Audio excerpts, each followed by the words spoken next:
Now, these caucuses are going to be across the state, not just Lincoln and Omaha, correct? Correct. But it's a lot tougher to you can't have a precinct caucus in Dundee County or Frontier County. For example, Red Willow will have theirs in McCook. And so some people will have to drive. We have an advantage in an urban area over a rural area, but what will be very good for the party is, and again, I can't emphasize it enough, we want new people in. The idea is that we get new blood in the party.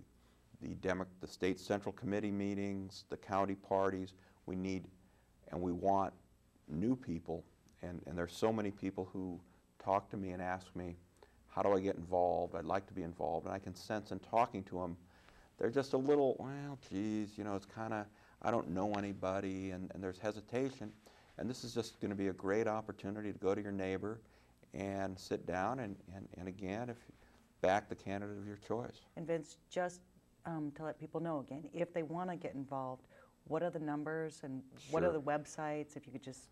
Well, the easiest way is to go to the NebraskaDemocrats.org, NebraskaDemocrats.org, or Google Nebraska Democratic Party, and that phone number is 402-434-2180. Another very simple way is to go to the Lancaster County Democratic Party, and there is a Nebraska caucus, I think it's NebraskaCaucus.com, that's been set up here locally. And you can call my office, you can call Vic Kovalt. If you want to find it out, you can either do it through the web or you can use the phone. And Victor Kovalt's number is 436-3030. And your number, Vince? 474-8000. And we'll get you that information. Now, you've talked a lot about One last thing, though. I'm sorry. We don't have all our sites yet, and so if you'd like to have it, you can call, and if you want to offer your home, that'd be wonderful. You can check to see, if you just give us an address, we'll tell you what precinct you're in, and then from that precinct we'll tell you whether or not there's a place, and if you want to do it, we'd be happy to, or if you know a place in your precinct, a public place. Now, just by virtue of the fact that somebody's a registered Democrat, that doesn't mean that they're going to receive some mailing or phone call about this caucus. No. Again, what does it take to be involved in this caucus? Two questions. One is, how do you know about it? Well, hopefully you'll know about it as the election is gearing up. You're going to hear a lot of talk about Tsunami Tuesday, February 5th, national primary date. And I think people are going to be asking about it. Obviously, anybody listening to this knows about it now. But other people and your friends will be talking about it, and you're going to have to be proactive. You're going to have to pick up a telephone, and you're going to have to call someone and ask. It'll be in the newspaper. What coverage that gets is beyond our control. Certainly a newspaper that continually endorses the wrong candidate might not be of great help. Well, you've talked about... How's Journal Star? How's that George Bush working out for you guys, huh? You've talked a little bit about Tsunami Tuesday events, and we've read recently about Michigan changing its primary to January 15th. With all these, and now Nebraska moving its caucus up to February 9th, does that give you any concern, or do you have any thoughts about whether our primary system, our method of electing the delegates for the presidential election is actually effective, or if it's a broken system?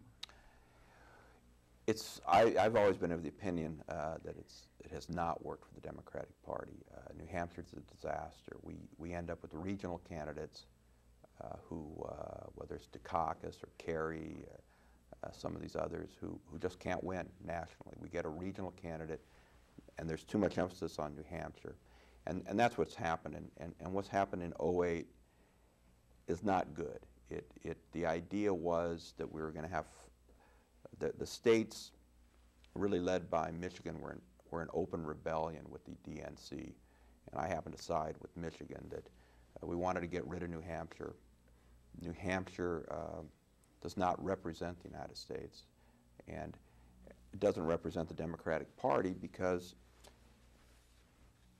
when I testified, and I simply said, New Hampshire, and I just asked the question, in the last 30 years, how many Senate races, federal races, has the Democratic Party in New Hampshire won? Answer, 0. And everyone was shocked by that. And I said, how many has the Nebraska Democratic Party won in the last 30 years? Of the U.S. Senate races? Federal races, there have been 11 federal races. A Democrat has won 9 times. Yet the DNC had given us no money, no support, and they were giving it all to New Hampshire. And obviously, the people listening to us represent the values of the United States much better than New Hampshire, because in New Hampshire, look, if you can't convince your friends and neighbors to vote for a United States senator, you have not earned the right to be selecting a presidential candidate. Unfortunately, New Hampshire has this pledge system where you can't win New Hampshire unless you pledge never to change it.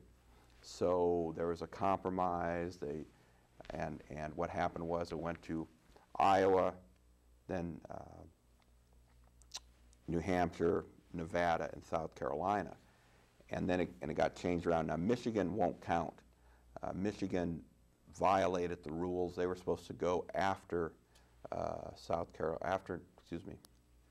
they could not go until February 5th. And so a year ago at this time, it was set up for the 4 states that were before February 5th, but all the other states were very unhappy. In Michigan, and Senator Levin, he was very, very unhappy about the fact that these states continually get us the wrong, because they don't represent, especially New Hampshire, they don't represent the Democratic Party very well.